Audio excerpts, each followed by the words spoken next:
So we are, I think, 12th or 13th session of Ramcharitmanas. क्या हुआ, जुकाम है Shalini?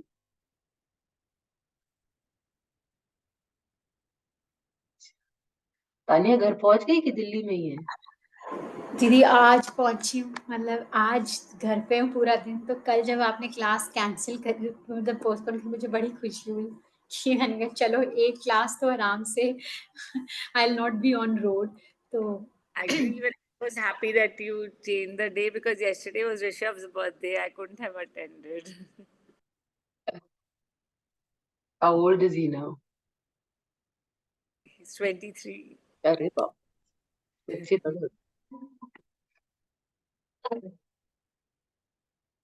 I met him before he turned 13, right?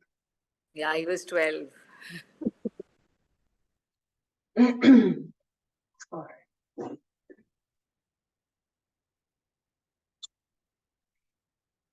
So, we've been doing this whole journey of Ramcharitmanas, and so far I've not started the text, by the way. If somebody is joined here and he's thinking कि भाई कुछ miss तो नहीं हो गया, miss कुछ नहीं हुआ.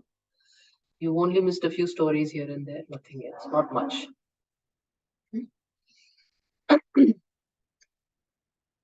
So, does anybody remember what we did in 2 weeks back? We had a class, a little bit of discussion around. Somebody remind me, what was the discussion? किसी को याद है? निधि ने आज बिंदी लगाई है, very good, congratulations. बताएं क्या था? So, Devi, in the last class, you told us that God can only give us two things, either Maya or Bhakti. It is on us about what we decide to choose. If we choose Maya, we dance. And if we choose Bhakti, then the Lord dances. Because He's always ready and available for a Bhakt. So this was one thing which really remained with me. Good. And then also spoke about the similarities between the world and an ocean. Because that is how Tulsidas ji has spoken about Ramcharitmanas, that this world is like an ocean, and if we are on the boat of Ramcharitmanas, we can cross it without any problems. Excellent. Tanya, any thoughts that you? That was the big takeaway for me also. And then you explained a little bit about Maya, that Maya is not only the materialistic thing, it is also about the relationships that we hold on to. When we replace our love for Supreme Being and we get attached to the other mortal beings, that is also an important aspect of Maya. Because जब हम normally बात करते हैं माया की, तो हम material, we talk about things and not beings. So that was also, and I think the previous class you talked about Nirmal Man, and in continuation with that, you explain how Tulsidas ji also has that Nirmal Man, whereas each and every character for him in Ramcharitmanas is his guru. Like anybody who could show the path to reach to Lord Ram was guru to him. So वो भी एक निर्मल मन की बात है कि उनका मन इतना साफ है कि जिसमें छल कपट नहीं है, और वो हर किसी को उस पेडेस्टल पे बिठा रहे हैं कि वो है. और भक्त के मन की बात हो रही है कि, और जो भक्त रस लेता है भगवान का बात करने में. और एक बड़ा इंपॉर्टेंट जो 2-3 हफ्तों का वो एक पूरा एक जिस था कि भगवान आपके गुलाम नहीं है. आप जैसे अभी बोला कि भगवान नाचेंगे अगर आप भक्ति को चूज करोगे. तो आई थिंक वो मैं कई बार देखती हूँ, लोग ऐसे बात करते हैं कि अरे मैंने ना ये पूजा कर ली, हो जाएगा काम तुम्हारा. जैसे हम लोग ना, we were planning, we started the wedding shopping, and you know my bhabhi is very particular about the dates that you start and everything. So she would call my mom and said that, you know, हमने मैंने दरगाह रख दी है. वो एक ऐसे बोलती हैं कि तुम्हारा ना अच्छा काम शुरू होगा. तो मैं मम्मी को बोल रही, मैंने कहा हे भगवान, इन्होंने भी भगवान को ना बस अपनी नौकरी पे लगा रखा है कि आज ये कर दो, आज ये कर दो, आज ये कर दो. So my mom was telling me, नहीं, she is thinking so much about her, and that's why she's so worried that, you know, our things should start on an auspicious note and everything. I said कि, so I just could relate to that part कि वो जो भगवान को हम एकदम उनको वो रखते हैं कि, you know, that negotiations that we do with God, I think that is the biggest shift that a bhakt needs, like, you know, in his life to, I mean, bhakt doesn't need, we need. Bhakt automatically enjoys just the whole idea of being in that bhakti ras and talking about God. So भक्त को कुछ नहीं चाहिए, भक्त को बिल्कुल कुछ नहीं चाहिए। बहुत सुंदर कहानी है, नाम तो मुझे याद नहीं रहते। There was a very beautiful story कि एक भक्त थे, यही again I think the 16th 15th 16th century was a very beautiful century, or maybe it got recorded, or I don't know what happened then, like कुछ था special उस time में, बहुत उस पीरियड में रायदास जी हुए, कबीर हुए, मीराबाई हुई, और बहुत सारे भक्त उसी पीरियड में अलग अलग जगह, देश के अलग अलग कोने में अलग अलग भक्त देखने मिले। तो एक हमारे गुजरात में एक भक्त थे, मतलब बेचारे भक्ति करते थे, संतों की सेवा करते थे, कुछ और करते ही नहीं थे। तो गड़ा खजाना भी खत्म हो जाता है, खत्म हो गया उनका, जो भी माँ बाप छोड़ के गए होंगे सब खत्म हो गए। तो भगवान उनके पास बहुत बार आए कि कुछ ले लो, कुछ ले लो, थोड़ा कुछ ले लो, तो हमेशा मना कर देते, कुछ नहीं चाहिए। तो एक बार भगवान ने बहुत गुस्सा किया, कुछ ले लो, तो मना क्यों कर देते हो हर बार? तो उन्होंने पूछा कि अगर मैंने ले लिया तो क्या आप फिर आओगे मुझसे पूछने के लिए? तो बोले ले लिया तो ले लिया, उसके बाद क्यों आऊंगा मैं? तो ठीक है, मुझे नहीं चाहिए, आप आते रहो बस, मेरे को अगर कुछ देना है तो आप आते रहो। तो भगवान परेशान हो गए, क्योंकि बच्चे, छोटे बच्चे थे, गृहस्थ संत थे, और छोटे बच्चे थे और भूखे थे काफी दिन से। तो 4 दिन के बाद बच्चे रो रहे थे, वो भजन कर रहे थे, अपना भजन करते थे, भजन कर रहे थे, 4 दिन के बाद बच्चे रो रहे थे। तो तो उन्होंने वाइफ को बुलाया, पत्नी को बुलाया कि ये बच्चे रो, इतना शोरगुल क्यों हो रहा है, भजन में बाधा हो रही है, शोरगुल क्यों हो रहा है? बोले स्वामी अभी तो 4 दिन से बच्चे भूखे, बच्चे तो छोटे हैं, उनको तो खाना चाहिए। तो ये बोले कि ऐसा करो, तुम खाना चढ़ा दो। बोले खाने को तो कुछ भी नहीं है। बोले कोई बात नहीं, सूखी लकड़ी लाओ, और बच्चों को थोड़ी पता, उनको बोलो खिचड़ी बन रही है। अ, अ, आग जलाओ, उसमें पानी रखो, मटका, मिट्टी के बर्तन में। जब तक हम भी छोटे थे तब तक भी हमने देखा कि वो ऐसा चूल्हा जलता था। तो चूल्हा जलाओ और उसमें पानी रख दो, मिट्टी के बर्तन में। और बच्चों को बोलो भजन करेंगे, जब तक भजन करेंगे तब तक खाना तैयार है। तो थोड़ी देर के बाद वो पानी वानी जब सुलगने लगा तो बच्चे भी भजन करने लगे। तो बच्चे भी भजन, हो पानी बन रहा है, तो प्रभु खुद ही आ गए रसोई में, और फिर उन्होंने खिचड़ी बनाई। और उसके बाद से वो बर्तन कभी खाली ना हो, मतलब उन्होंने लिया नहीं कुछ। तब भी ही वाज सो स्ट्रिक्ट कि 4 दिन बच्चे भूखे हैं, बोलो भजन करो, ये सब खाने वाने की कोई चिंता नहीं है, बच्चों को भी अगर भूख लगी है, रो रहे हैं, तो भजन करो। आजकल की माए और या पेरेंट्स तो मेरे साथ लड़ लेंगे इस बारे में, बात सुन के, अगर किसी ऑड मोमेंट पे किसी ऑड इंसान के साथ ये कॉन्वर्सेशन हो कि भक्त को कुछ नहीं चाहिए होता, और भूखे बच्चे भी ठीक रहते हैं, बिल्कुल कोई तकलीफ नहीं होती। खैर उसके बाद वो लोग संत बहुत खिलाए उन्होंने। मगर कहाँ हमने रायदास जी की कहानी सुनी थी, जब मैंने आपको बताया कुछ नहीं लिया उन्होंने, बिल्कुल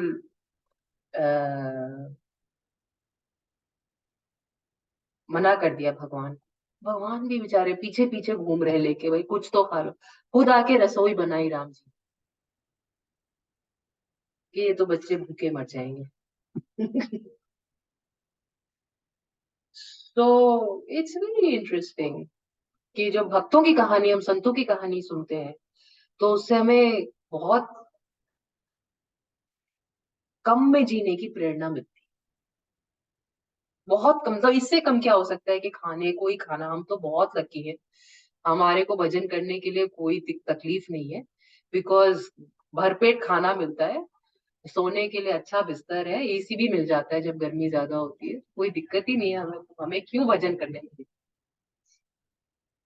और फिर भी हम मांगते रहते हैं। खैर, that was a good takeaway. Shalini, any thoughts? Yes दीदी।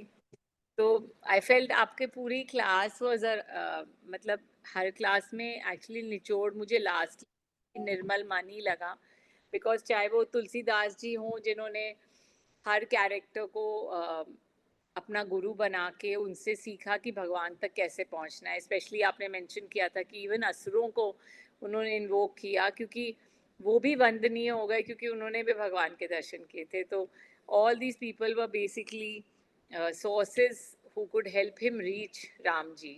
एंड सो अगेन वो भी निर्मल मन था। और आपने ये हमें बार बार हर क्लास में भी बताया है कि we should live like ready to take knowledge from anyone. So like basically egoless state where we are ready to accept anyone as our guru. So this also extends out here. And then aapne so I think we are in a state where we can only strive for nirmal man and keep doing our swadharm, like you said, because we are not devoid of desires. That state, and then the story of Viragyavati really attracted me because उसने बिल्कुल mindlessly and egoless state से बिना doubt के गुरु को follow किया। She didn't doubt at all, and उससे वो उन्होंने भगवान को पाया। तो आई फील कभी कभी ज्ञान कैन बिकम अ हिंड्रेंस, जैसे आपने नहीं, बताया। हमेशा हाँ हम जो इतना सब पढ़ते हैं हमेशा हिंड्रेंस ही है। Mind always a hindrance, even when you do yoga sutras, no? Mind is a hindrance to reach dharma. हाँ। You get और stuck इसी in the mind, तो सेंसेस में आदमी रहता है, आम आदमी। अगर इंटेलेक्चुअल आदमी माइंड में भी रहता है तो वो भी कोई बड़ी अच्छी जगह नहीं है रहने।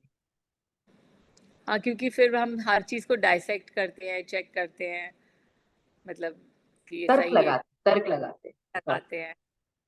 तो इसीलिए आपने बताया कि रामचरितमानस गांव के लोगों के लिए है। आम आदमी, आम आदमी के लिए आसान है आम आदमी के लिए, गाँव आसान के है। लोगों के लिए नहीं है। लोग रामचरितमानस तो किसी के लिए नहीं है। मतलब गांव के, मतलब जो सिंपल हार्टेड हैं, जो भक्ति रस में इजिली बह सकते हैं, जो उसके लिए तर्क नहीं लगाएंगे। नहीं। ज्ञान ज्ञान वालों के लिए नहीं है। ज्ञान और वालों को मुश्किल होगी उसको फॉलो करना। हाँ, ज्ञान वालों को मुश्किल हो, क्योंकि वो ज्ञान ज्ञान के एंगल से भी देखेंगे। और इसमें काफी चीजें बिना बिना कोई ज्ञान, बिना कुछ लगाए बस। ना आई ज्ञान थिंक बहुत है बेटा।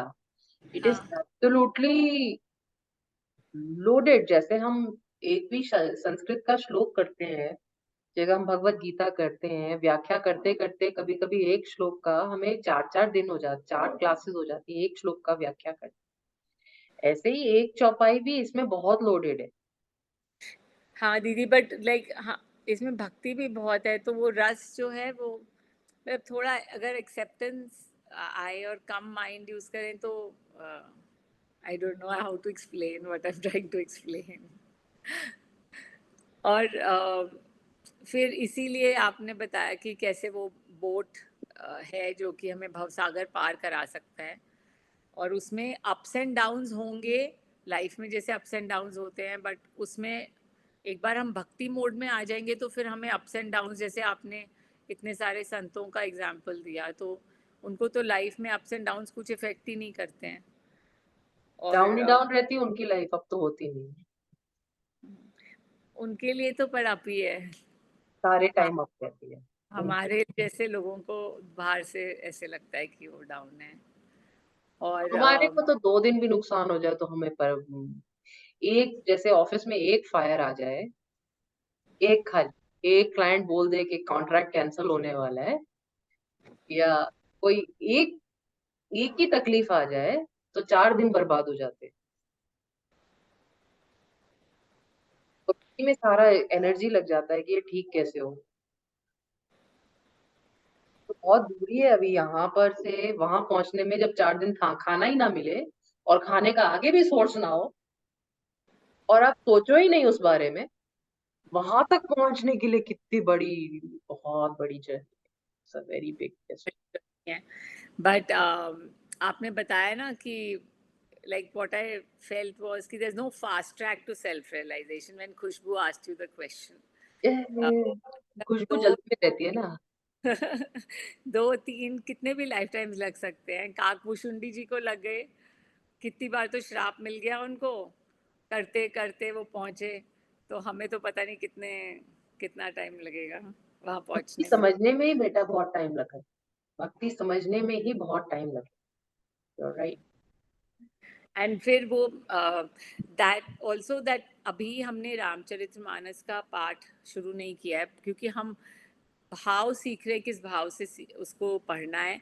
क्योंकि स्टोरी तो हम सबको पता है, और स्टोरी तो बहुत इजी है, बट उसको राइट भाव से पढ़ेंगे तभी हम कुछ ट्रांसफॉर्मेशन ला पाएंगे अपने अंदर।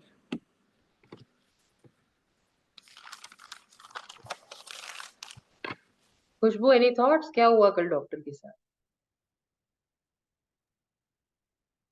Doctor के साथ he checked and he gave his review that no surgery is required right now. चलो तुम्हारे मन की भी हो गई। No, but like surgery is will come, but not now. After 20, whenever it may come, but it's better to go for THR than anything else, any modern technology. Alright. क्या याद रहा बेटा पिछली क्लास से, कुछ याद रहा?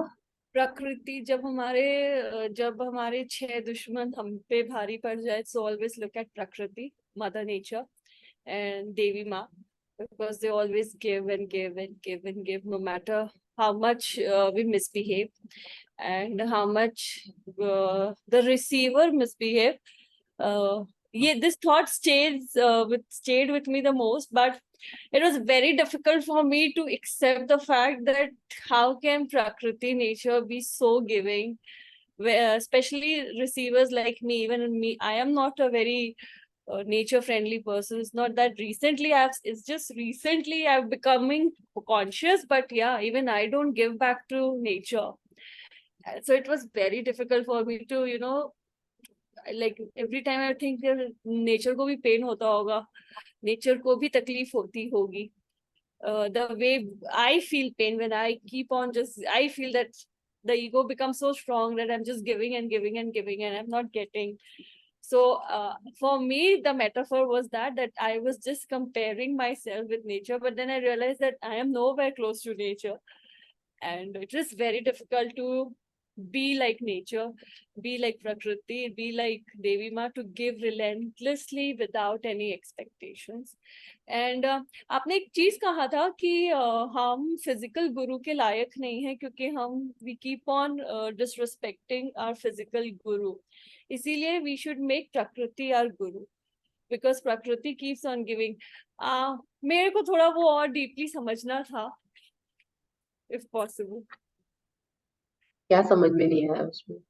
कि हम फिजिकल गुरु के लायक क्यों नहीं है, क्योंकि हम सुनते नहीं है इसलिए। हाँ, डिसरिस्पेक्ट हो जाती है बेटा, अनजाने में डिसरिस्पेक्ट हो जाती है, क्योंकि कोई चीज बोली गई या तो उसको वैराग्यवती की तरह फॉलो कर लो, कर सकते क्या?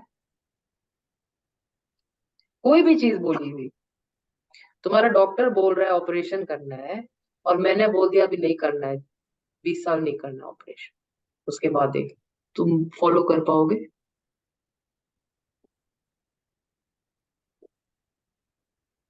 तो डिसरिस्पेक्ट हो जाएगी। मैं टेस्ट नहीं कर रही हूँ, I am just giving you an example. Maybe you will follow, you don't know. Maybe in another case you might not follow. If I tell you you have to give your child only 1 meal a day, will you give it? मेरे बोलने से क्या? इसलिए वो possible नहीं है।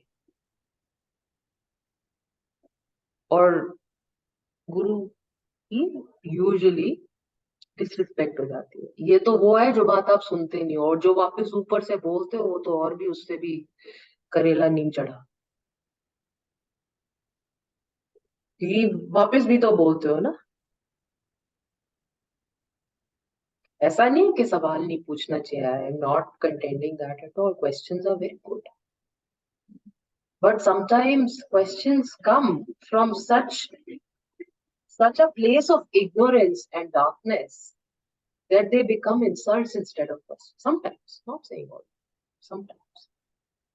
sometimes you're just, you from your point of view, just looking for clarification, you're just looking for justification, but they're coming from such a space that it becomes insulting. जैसे मैंने एग्जांपल दिया था, कौन सी class थी अभी जो class थी उसमें मैंने एग्जांपल दिया था, योगा सूत्रा की क्लास थी, that one of my students asking for clarification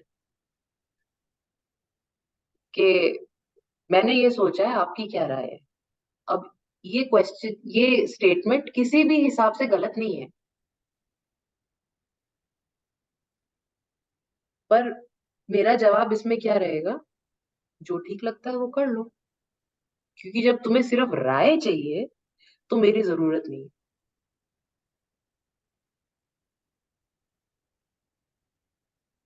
अगर तुम चलना चाहते हो किसी रास्ते पे तो ठीक है, अगर तुम उसको विश्लेषण करोगे मेरे जवाब का, विश्लेषण यानी कि if you start analyzing what I have told you, and then it is no point, then I am not required, then you ask your friends and family and astrologers and whoever else is important. हालांकि उस statement में कोई गलती नहीं है, but अगर ये statement दिया जाए कि मुझे आपकी राय चाहिए, तो क्या इसका जवाब मिलना चाहिए गुरु से।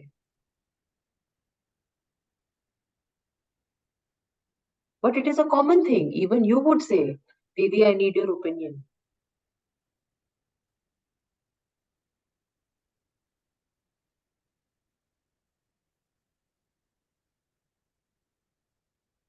ईगो तब तक नहीं जाता जब तक आदमी मर नहीं रहा होता।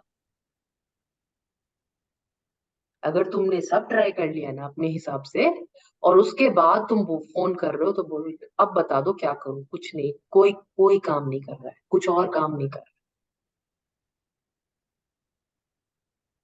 है ना, मरता क्या नहीं करता बोलते हैं ना। तो इस पॉइंट तक जब तक आदमी नहीं आता, जब सारे ऑप्शंस अपने एग्जॉस्ट नहीं कर लेता, तब तक वो सुनने के लिए राजी नहीं, तब तक वो अपना दिमाग फिर भी लगाएगा हर चीज।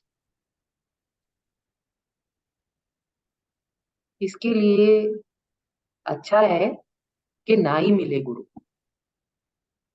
क्योंकि आप हर मोड़ पे उसको इंसल्ट ही करोगे, कोई बेनिफिट नहीं होने वाला आपको गुरु के मिलने का।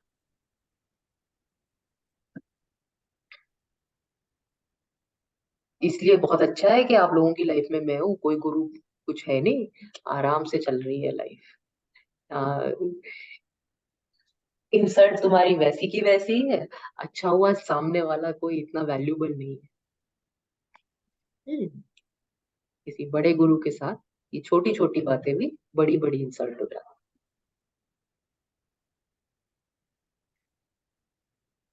समझ में आया या नहीं समझ में आया बेटा?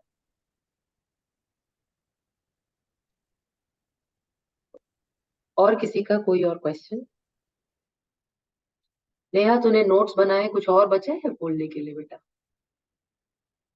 नहीं, पूरा कवर कर दिया सबने? ठीक। दिशा कहाँ है बेटा? नमस्ते aunty, just reached home. Just reached home? हो गए तेरे फास्ट पूरे तो खत्म हो गए होंगे बेटा अभी तक तो? यस आंटी, हो गए 8 डेज किया, पूरा फिर हो गया 8 थोड़ा डेज? यस आंटी कर दिया। मम्मी तो बड़ी खुश होंगी। No they are blessings aunty. धीरे धीरे खाना बेटा, एकदम बाहर जाके मत खा। हाँ नहीं अभी घर पे ही थोड़ा बहुत trying. Any thoughts Raja? No, aunty, but I remember how, as I think Shalini said that transformation of Komal Man. I think once we won't even start with it, but we can start seeing a little bit of Komal Man in your, like a slight change. तो घर पहुंच के बेटा फिर join कर ले, ये आवाज नहीं। Yeah.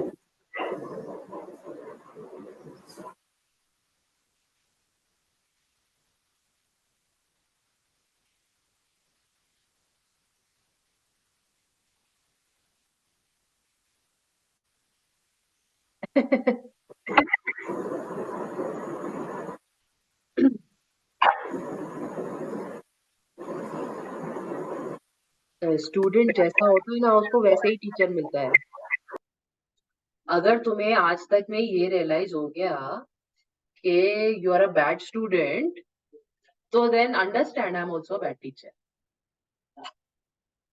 Not possible. जैसा स्टूडेंट है वैसे ही तो टीचर होगा, उससे अच्छा थोड़ी मिल जाएगा, फिर ग्रेड Not तो मिलेगा।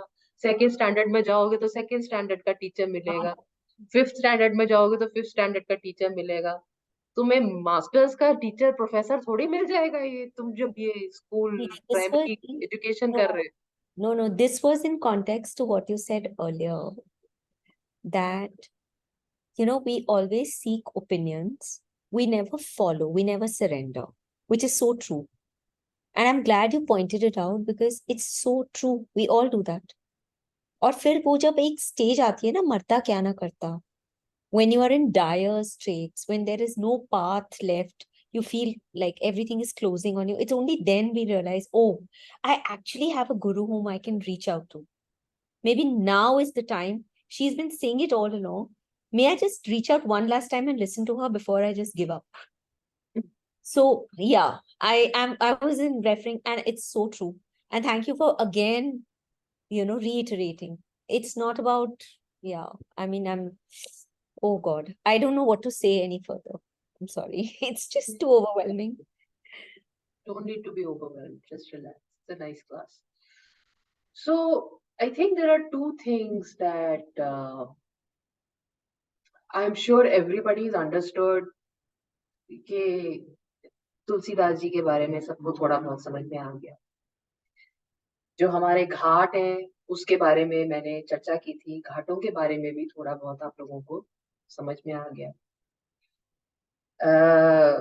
घाट के जो वक्ता हैं, जो श्रोता हैं, the audience and the speakers on each ghat also a little bit you understand.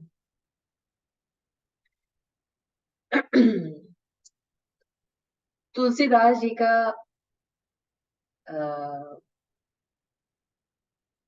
जो इस अवधि में इसकी रचना करना, वो भी आपको अभी तक समझ में आ गया।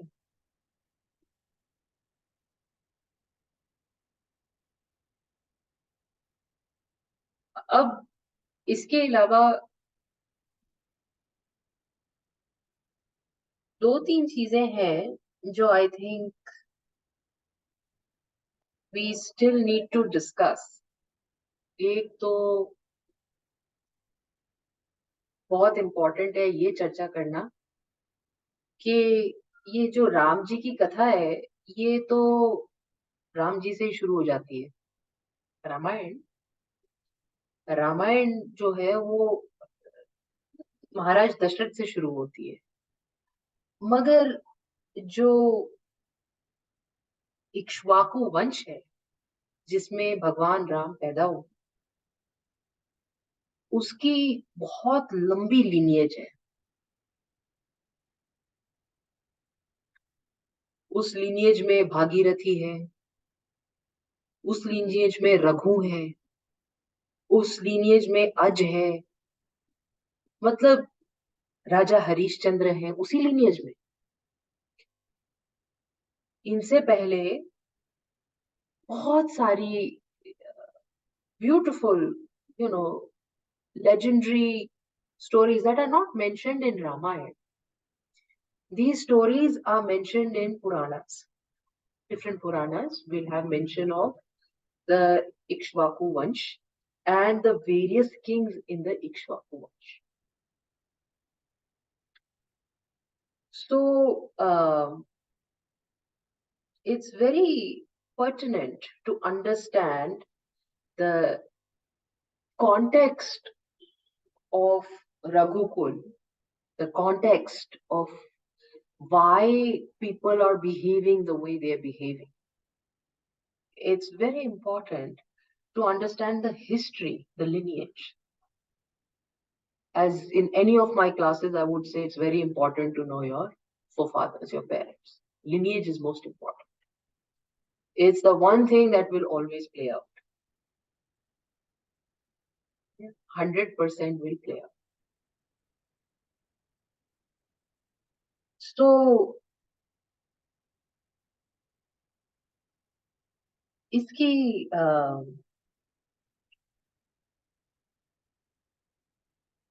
दो तीन एस्पेक्ट्स हैं. एक दो कहानी बोलती हूँ, आप लोगों को समझ में आएगा. कहानी सुनने तो बैठे ही हैं. एक एस्पेक्ट ये है कि ये पूरी जो लीज 100% ऑफ दिस महाराजा इक्ष्वाकु से लेके और हम आए भगवान राम तक, ये पूरी फैमिली हिस्ट्री में बहुत डिफिकल्ट रहा है. पूरी फैमिली हिस्ट्री में progeny. Every king has had a difficulty in getting progeny for one reason or the other, and has had to be granted some special boon or has had to do some special activity to be able to get progeny, especially for succession, male progeny.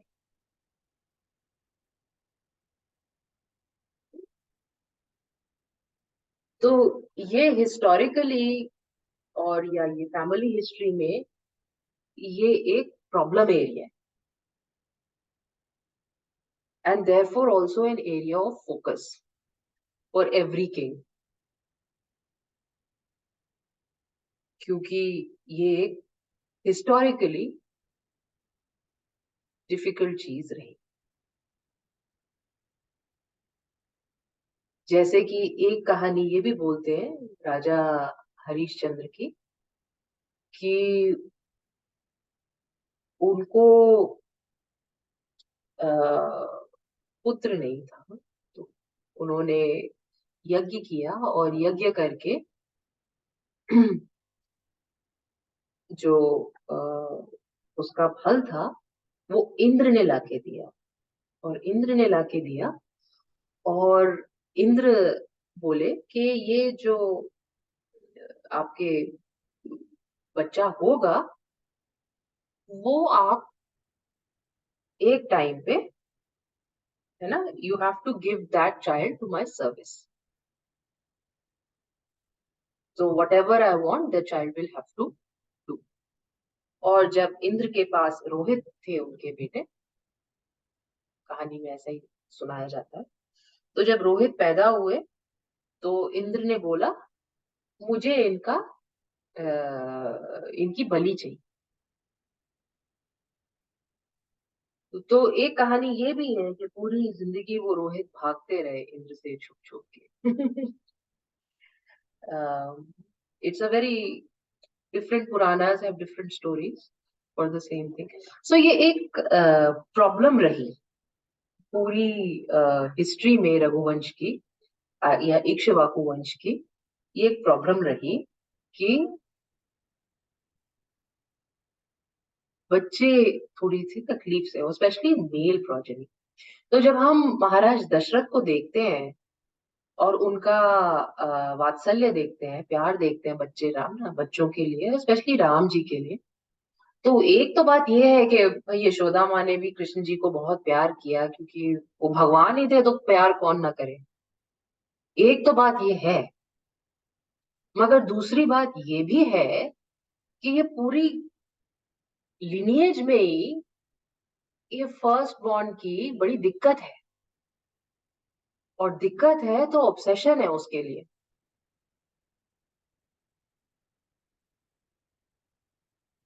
बहुत ज्यादा obsession. Anybody knows who's the mother of Maharaj Dashrath? किसी नहीं पता? मैं दशरथ पता है, दशरथ के अच्छा पिताजी बता दो.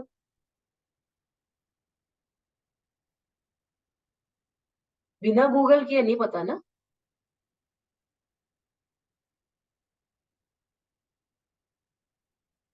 Does anybody know that Maharaj Dashrath lost his mother when he was 8 months old?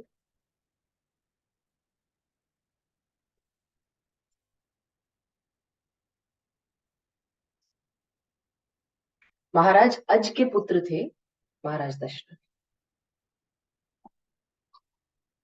और उनकी जो माता थी वो एक स्वर्ग की अप्सरा थी जिनको श्राप मिला था. एक ऋषि की उन्होंने तपस्या भंग करी थी. ये पूरी फैमिली में दूसरा कनेक्शन ये है कि इंद्र के साथ बड़ा कनेक्शन है. जहां से रघुकुल शुरू हुआ, रघु राजा बनने से पहले जो रघु प्रिंस थे, इनकी खासियत ये थी कि पहली बार रघुकुल में किसी ने इंद्र को हराया था. इनके पिताजी 100 अश्वमेध यज्ञ किए और 100 में से एक यज्ञ में इंद्र ने घोड़ा चुरा लिया, और रघु ने as a prince he fought with Indra and won the horse back. And फिर उन्होंने विश्व विजय का परचम लहराया. So right up to Persia, it's all written down. Right up to Persia was the kingdom of Raghu, was the largest kingdom. Yeah. So Indra के साथ बहुत अच्छी कुछ इंटरेस्टिंग सी रिलेशनशिप है इस पूरी कुल की. नॉट वन पर्सन, पूरे कुल की. अब जैसे राजा हरिश्चंद्र है, राजा हरिश्चंद्र को इंद्र ने बुला लिया, आप चलिए, आप स्वर्ग वैसे ही चलिए. कहानी अभी सुनाती. तो इंद्र की और जो दशरथ महाराज थे उनकी कहानी तो आपको शायद सबको थोड़ी थोड़ी पता ही होगी कि वो इंद्र के लिए लड़ रहे थे. When he met Kekai, he was fighting not against Indra, for Indra. Indra लोक में भी राजा दशरथ इतना महत्व रखते थे कि उनकी कैपेबिलिटी इतनी ज्यादा थी कि वो इंद्र की आर्मी के लिए लड़ने आए, और उनकी वजह से वो वॉर जीती गई.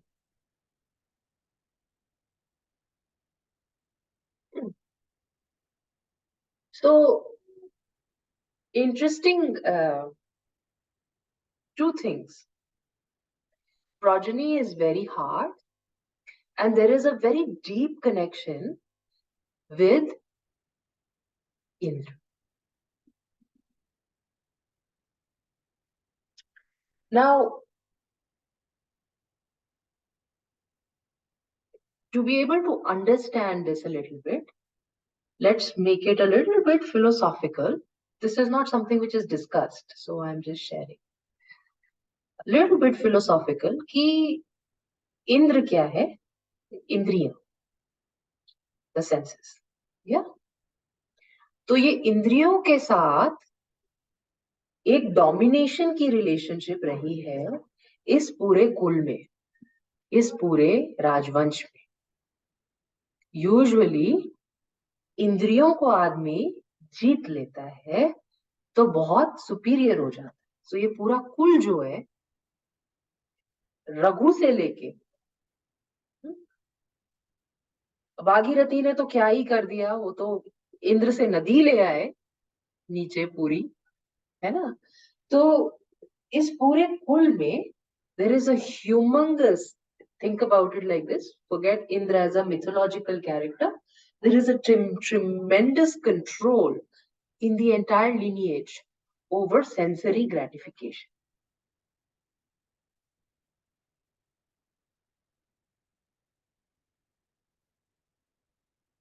तो अगर भरत गड्ढा खोद के 4 फुट नीचे सोए तो इसमें कोई बड़ी बात नहीं, ये सेंसरी ग्रेटिफिकेशन इनके लिए इंपॉर्टेंट है ही नहीं। अगर राम अपना राज्य छोड़ के वन में चले गए वास करने के लिए, या लक्ष्मण उनके पीछे पीछे चले गए, तो कोई बड़ी, इस कुल की बात कर रही हूँ, इस कुल में इस चीज को महानता नहीं दी गई। वो तो राजा हरिश्चंद्र ने पूरा अपना राज्य छोड़ दिया।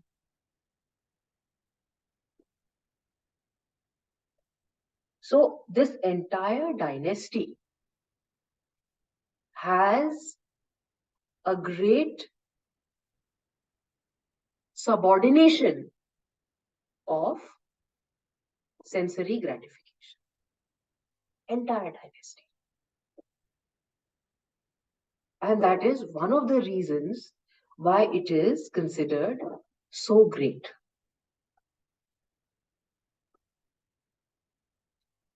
Apni sensory gratification is subservient to the individual will.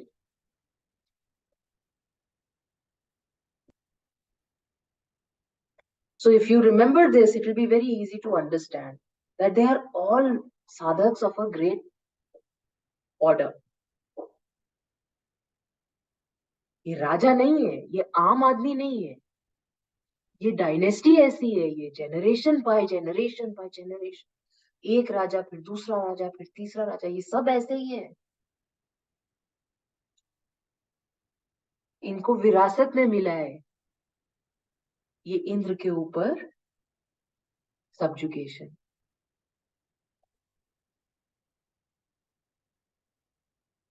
It's genetically coded इन। दूसरी चीज जो मैंने आपको बताई, प्रोजेनी आराम से नहीं, because each one of these kings are so accomplished in their own right that they don't need to carry on the prapanch.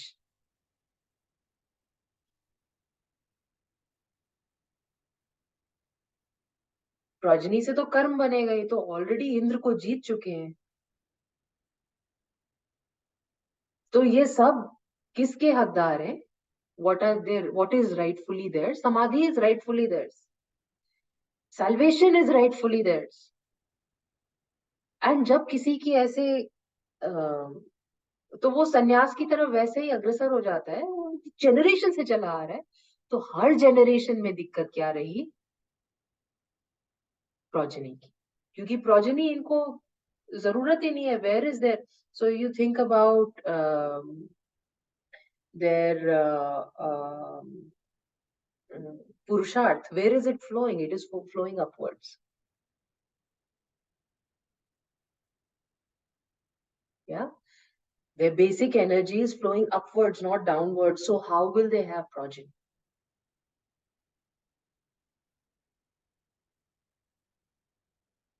और सब बच्चे तपस्या से हुए, वरना राम जी की शादी हुई 15 साल की उम्र में, 15 years he got married. वनवास हुआ 27 साल की उम्र में, और वनवास के बाद राज्य भी किया उन्होंने, तब भी बच्चा नहीं हुआ। बच्चा कहाँ हुआ? तो वो तपस्या पुत्र हुआ। There is no mention of कि इतने साल साथ रहे। बच्चे ये नॉर्मल कॉन्जुगेशन के बच्चे नहीं है, ये सारे तपस्या के बच्चे हैं, सारे यज्ञ के बच्चे हैं।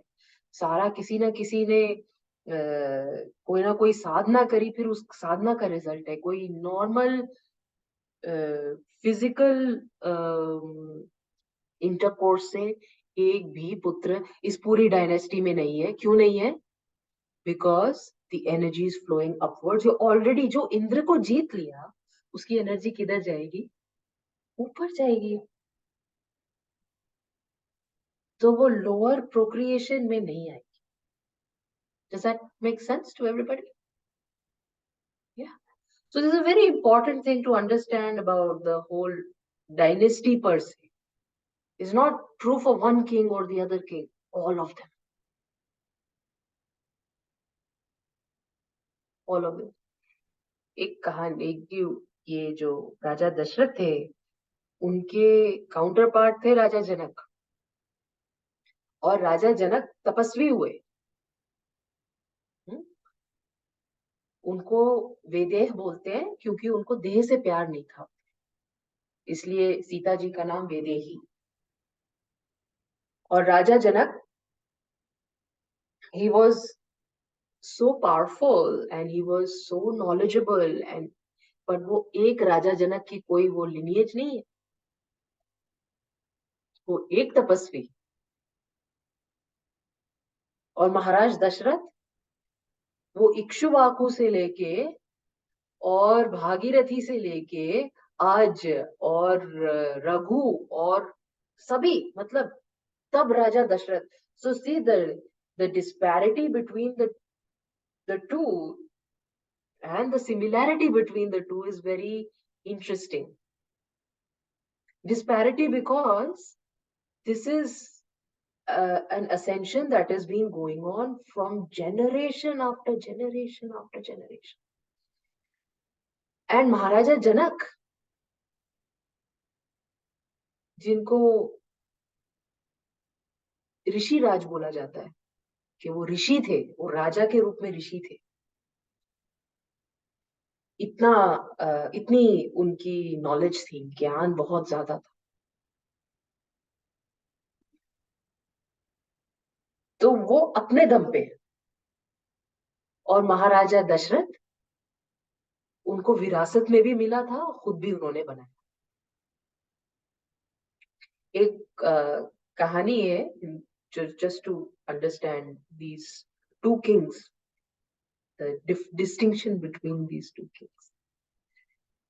हमें सबको पता है कि महाराजा जनक के राज में अकाल पड़ा ना, और मेरे ख्याल से 14 या 15 साल का अकाल था, फैमिन, 14-15 years। और जो सप्लाईज आती थी, कहाँ से आती थी? अयोध्या से आती थी सप्लाईज। 15 साल अयोध्या ने महाराजा जनक का राज्य चलाया है। दशरथ जी ने 15 साल ये राज्य चलाया।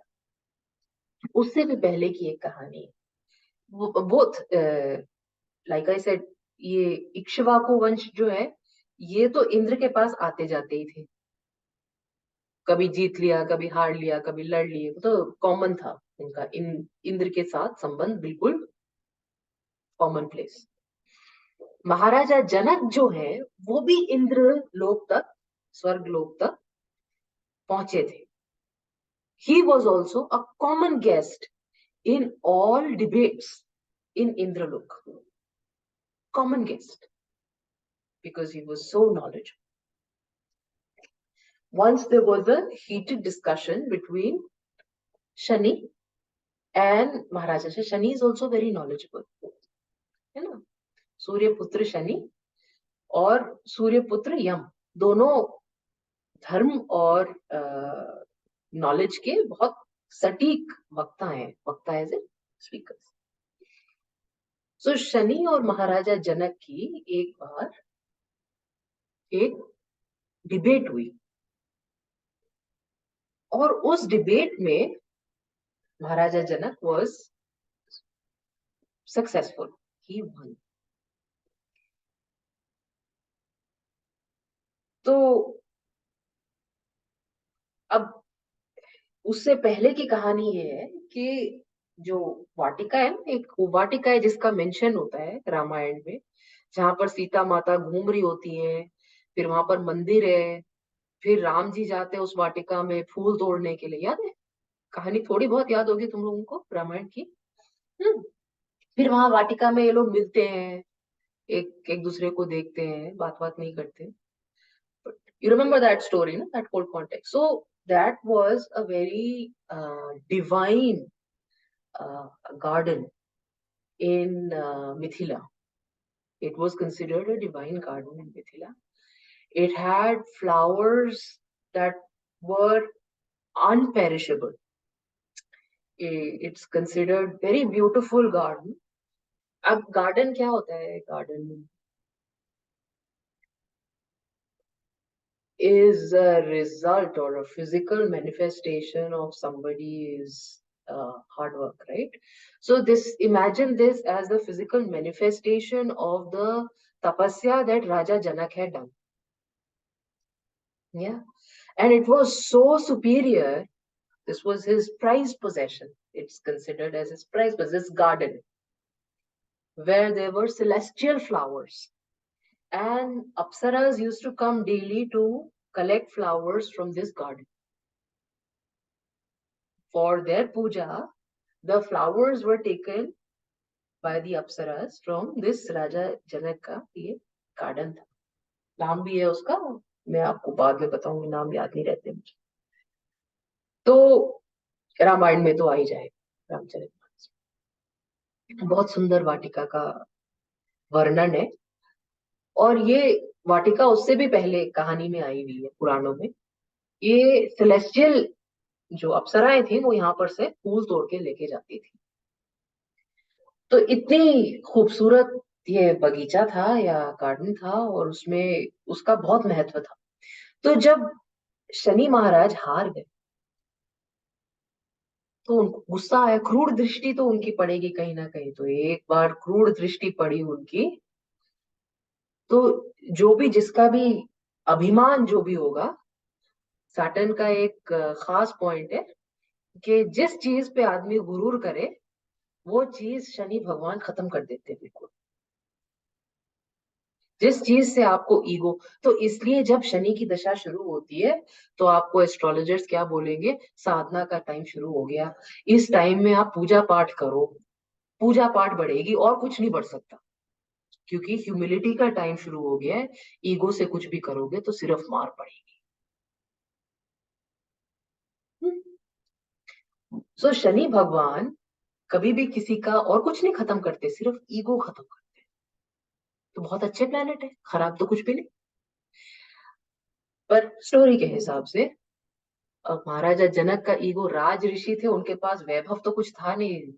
जो सोना वोना तो सारा अयोध्या में था. वो था प्रॉस्परस किंगडम, विश्व विजेता. ये जनक तो बेचारे ऋषि, कुछ नहीं था इनका. मिथिला के की छोटी छोटी चित्रकारी थी, और छोटे छोटे आदमी को ज्ञान था, और तो कुछ भी नहीं था इनके पास बताने के लिए. एक गार्डन था, वो एक बागीचा, एक सुंदर, जिसमें अप्सराएं भी फूल तोड़ने आती थी. फूल उसके ऐसे थे कि सुगंध उनकी कभी जाती नहीं थी, कभी मरते ही नहीं थे. एक बार उगकर कभी मरते नहीं थे. जिनको हम क्या बोलते हैं, वैजंती, वैजंती फ्लावर्स, या मरते नहीं, जो बिल्कुल मरते नहीं. जिनकी माला भगवान नारायण पहनते हैं और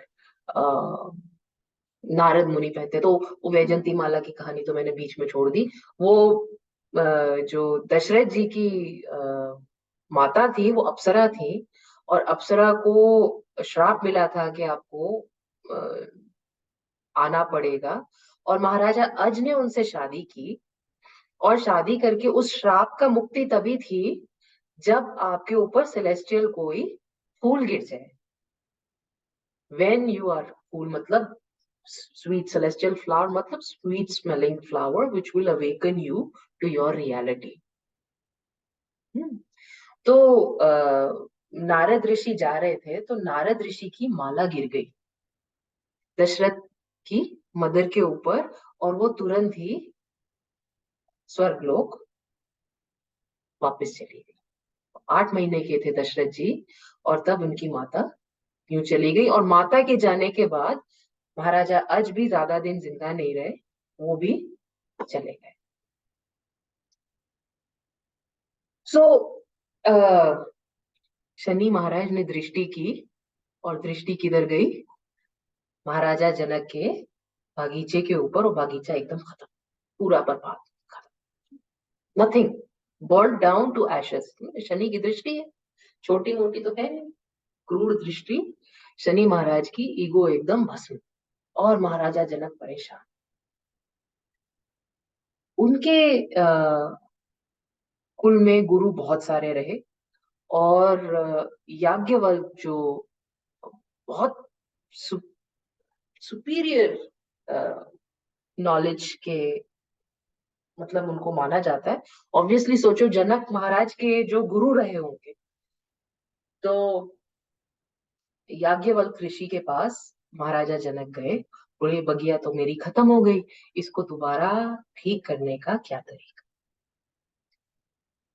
तो याज्ञवल्क्य ऋषि ने सोच के ध्यान लगा के बताया, ऐसा करो कच्चा घड़ा लो और कच्चा सूत का धागा, जो हम बांधते हैं ना, मौली बांधते हैं, कच्चा धागा लो, और वो जो जहां पर ये खत्म हुआ है वहां पर बीच में कुआं है,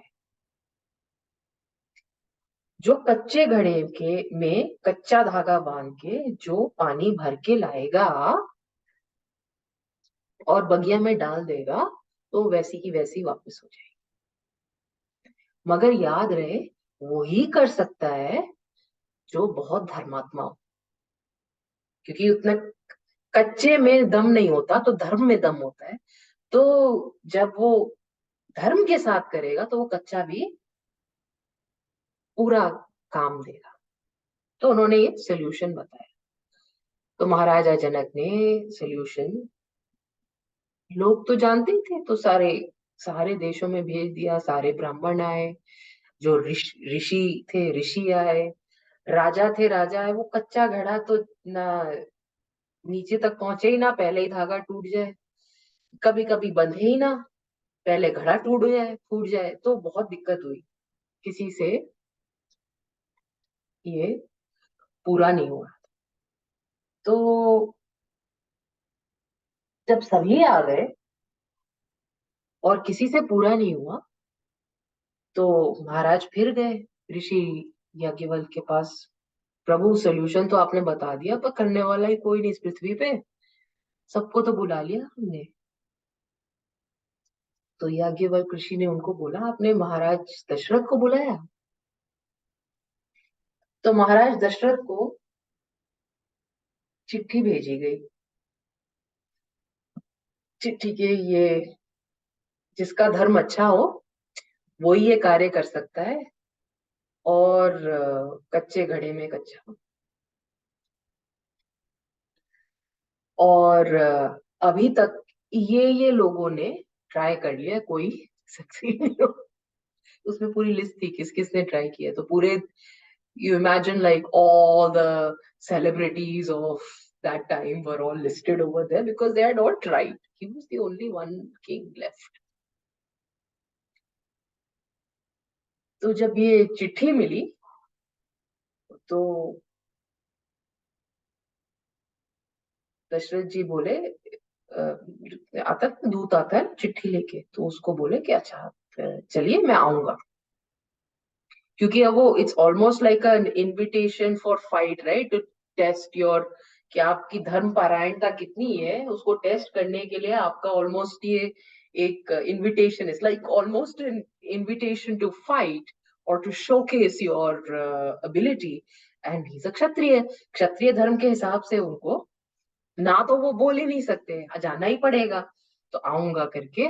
और वो बैठ गया और सोचे कि अगर मैं गया और ये नहीं हुआ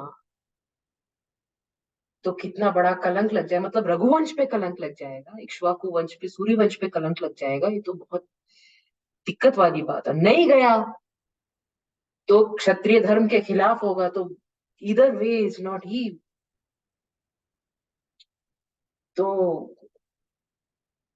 2 दिन हो गए, 3 दिन हो गए, 5वें दिन उनका जो कमरे में सफाई करने आता था आदमी, उसने रिक्वेस्ट भेजी कि महाराज से मैं मिलना चाहता हूँ, महाराज मैं आपसे मिलना चाहता हूँ, आप परेशान हैं, किसी कारण से परेशान है, मैं आपसे मिलना चाहता हूँ। इमीडिएटली महाराज दशरथ ने उनको बुलाया कि आपको कैसे पता मैं परेशान हूँ? बोले महाराज, जब हमारा दास दास दासत्व का जमाना था, दासत्व की परंपरा थी, और उस समय में जो आज भी एक्चुअली अगर आप किसी ट्रेडिशनल राज परिवार में जाएंगे तो जनरेशंस वाला कोई ना कोई एक आदमी दो आदमी आपको मिलेंगे जो वहां पर काम कर, जनरेशन से काम कर। तो ऐसे आ, कि मैं आपका सेवक हूँ, मतलब हम लोग आपके कक्ष में सफाई करते हैं, तो आपको कैसे पता कि मैं परेशान हूँ? महाराज आपने 5 दिन से खाना नहीं खाया, भोजन नहीं खाया। तो महाराजा दशरथ परे काफी हैरान रहे कि आपको कैसे पता। मैंने तो महारानी कौशल्या को भी नहीं पता, जो रोज भोजन की थाली रख के जाती हैं, वो रोज भोजन लाती हैं, परसती हैं, मैं बोलता हूँ रख दीजिए, उनको भी नहीं पता मैंने भोजन नहीं किया। आपको कैसे पता मैंने भोजन नहीं किया? बोले महाराज मेरे माता पिता भी यही काम करते थे, और हमारे परिवार का कायदा यही है कि जो आपकी थाली में बचता है हम वो ही खाते हैं। जो महाराज की थाली में बच जाता है उसी से। और मेरे मेरे माता पिता तो गुजर गए, पर यही जब जब से वो गुजर गए मैं काम कर रहा हूँ, और यही हमारा ट्रेडिशन है। हमारे घर में आप ही के घर जो आपकी झूठन होती है वही हम खाते हैं। आपने 5 दिन से खाना नहीं खाया, तो 5 दिन से मेरा भी उपवास है, क्योंकि झूठा तो आपने किया ही नहीं, तो झूठन कैसे खाएंगे? तो आप महाराज क्या परेशानी है आप मुझे बताओ। तो महाराज ने बोला कि परेशानी तो ऐसी है, आप क्या कर पाओगे उसमें, ये तो मेरी ही दिक्कत है। नहीं महाराज आप मुझे बताओ। तो महाराज ने बताया कि महाराजा जनक ने पत्र भेजा है, कच्चे घड़े का कच्चा, ये जिसका धर्म अच्छा होगा वही इसमें से पानी निकाल सकता है, और वही ये तभी ये बगिया ठीक होगी। अब मैं जाऊं तो कहीं मेरा धर्म में कोई, धर्म परायणता में कोई कमी रह गई हो और ये कर्म ना हो तो कुल को की बदनामी होगी, और अगर ना जाऊं तो क्षत्रिय धर्म की हानि होगी। तो इसलिए मैं बहुत परेशान हूँ, क्या करूं? तो बोले महाराज इतनी सी बात है, आप तो कोई चिंता ही मत करो, आप ऐसा करो ये भोजन खाओ, 5 दिन से मेरा उपवास कराया हुआ आपने, और रोज की तरह से जितना छोड़ते हो उतना ही छोड़ना, ज्यादा मत छोड़ना, पूरा भोजन करो आप, और मेरे लिए ज्यादा मत छोड़ना। मैं जाऊंगा, आप छोड़ो इसको, मैं जाऊंगा, ये मैं काम करके आऊंगा, आप चिंता मत करो। महाराज ने सोचा ये भी ठीक है कि रिप्रेजेंटेटिव तो हमने भेज दिया, अगर काम हुआ तो ठीक है, नहीं हुआ तो फिर एक ऑप्शन है ना दूसरा जाने का। तो, है ना, लड़ाई में हम नहीं गए, हमारा कोई रिप्रेजेंटेटिव तो चला गया। तो महाराज ने खाना खाया, और जो सेवक है उसने अपना झूठन खाया, और वो महाराजा जनक के दरबार में गया। महाराजा जनक को बोला कि प्रभु मैं महाराजा दशरथ के यहाँ से आ रहा हूँ, उन्होंने मुझे भेजा है, मैं उनके कमरा का, आप कौन है, आपकी तारीफ, मैं तो उनका कमरा साफ करता हूँ, उनका सेवक हूँ। तो कमरा साफ करता हूँ मतलब, हमने राजा को न्योता भेजा था, कमरा साफ करने वाला आया है? आप तो खैर राज ऋषि रहे, तो ईगो ज्यादा था नहीं, ले चलो जो भी है डिसीजन, पहले काम करवा ले फिर देखेंगे अगर होता है नहीं होता। तो कच्चा घड़ा दिया गया। उन्होंने रस्सी बांधने से पहले बोला कि अगर मैंने आजीवन अपने स्वामी का झूठा खाया है और उसके अलावा कुछ और नहीं खाया तो इस घड़े में से पानी निकलेगा। धागा बांधा, फेंका, पानी निकला, और उनकी बगिया बराबर हरी भरी हो गई।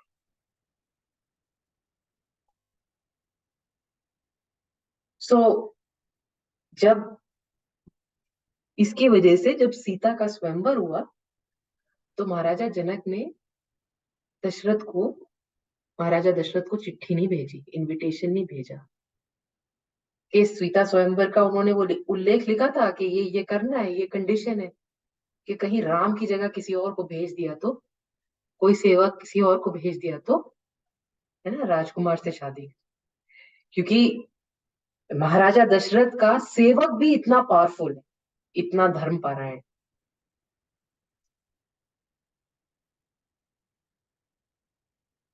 सो हालांकि दोनों राजा एक साथ स्वर्ग जाते थे, बैठते थे, पर फिर भी दोनों राजाओं में बहुत अंतर था।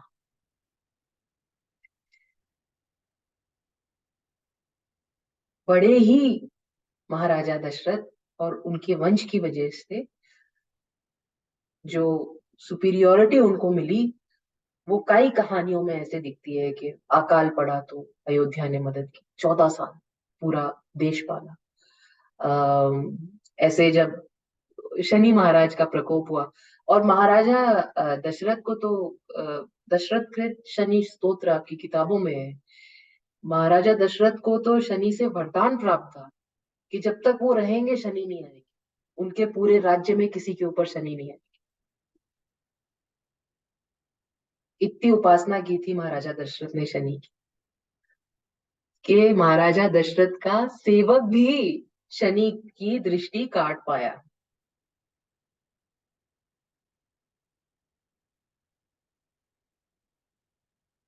I think it's getting late. I'll let you guys go.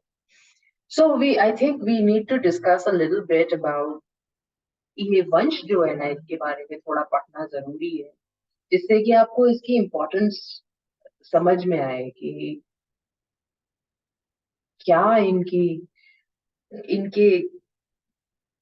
Heritage रही है, और क्या पिलर्स हैं कि ये रघुवंशी जो हैं, जो इक्ष्वाकु वंश की या सूर्यवंशी जो है, इनसे एक्सपेक्टेशन क्या है कंडक्ट की। अगर आपको वो समझ में आ जाए तो जब आप रामायण पढ़ेंगे तो पहले से ही ऑलरेडी ऐसे राम जी के आने से पहले ही कितनी तपस्या हुई भी है इस वंश में, कितना दान पुण्य हुआ है इस वंश में, वो देखने लायक है। और राम जी ऐसे ही नहीं आ जाएंगे कहीं, तो ये देखने लायक है। So we should study this a little bit, if you guys don't mind, before we embark upon the story, so that we have the background. Yeah. Any questions in what we discussed today? Did I leave any other story on क्योंकि वो एक के पीछे एक चलती है तो समझ में नहीं आता। चलिए ठीक है। Good for today. I'll go back to my batch. Namaste. Namaste, Didi. Namaste. Thank you. Thank you. Good Namaste, night. Didi.